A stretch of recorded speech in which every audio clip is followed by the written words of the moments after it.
La France n'est plus un pays sûr pour les juifs. Je pense que ça fait déjà longtemps qu'on le sait. Quand on est de confession juive et qu'on vit en France, le premier meurtre dont on se souvient de ma génération, c'est Sébastien Selam. Ça fait déjà plus d'une décennie.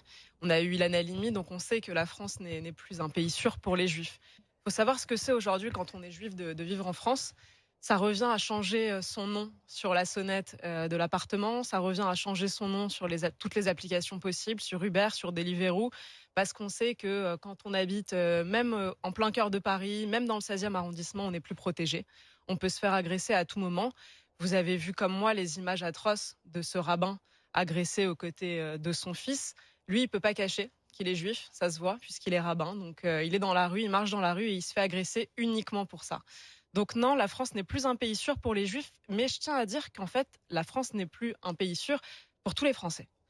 C'est pas seulement pour les juifs. Ça a commencé il y a plus longtemps pour les juifs parce qu'il y avait des signes distinctifs comme on l'a dit, mais aujourd'hui tout le monde s'aperçoit qu'on est en danger quand on est en France. Il y a une scène qui m'a marquée dans le livre de Houellebecq. C'est une amie du personnage Quel livre? principal dans le Soumission, une amie du personnage principal qui dit qu'elle va partir vivre à Tel Aviv. Et le personnage principal lui répond: c'est triste parce que pour nous les autres Français, on n'a pas de pays B. On n'a pas de plan B.